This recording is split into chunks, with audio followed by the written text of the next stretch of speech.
We need to normalize bringing on the expert to talk about the thing instead of perpetuating our own beliefs to talk about the thing. And I recently watched that clip with Dr. Dakota Tyler and Deontay Kyle. And I love both of them. Great content creators, great conversations. And they did handle that question about whether or not astrology is real with responsibility. But I feel like, why ask someone who does not even know how to read their own chart?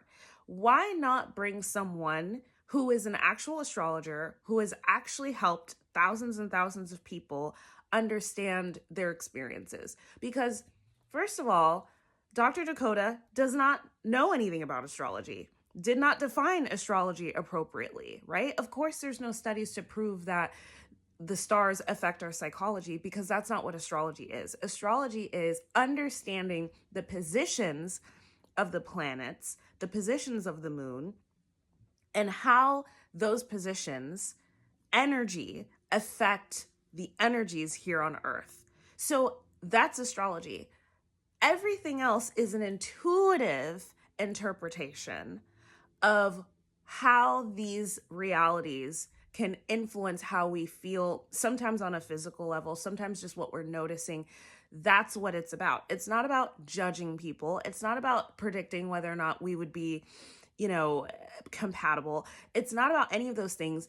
And astrologers that really know what they're talking about are usually very educated, usually never use it as a means to say, oh my God, Tauruses are assholes. Like, that is the pseudoscience. That is just our anecdotal data. That's not the data. That's not the work of astrology.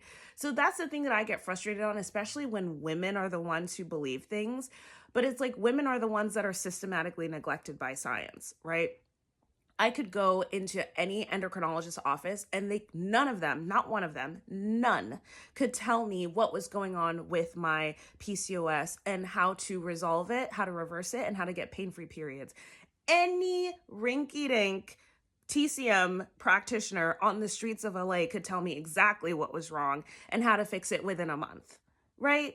So you have to understand that sciences will only invest in studies and perform studies to perpetuate a narrative.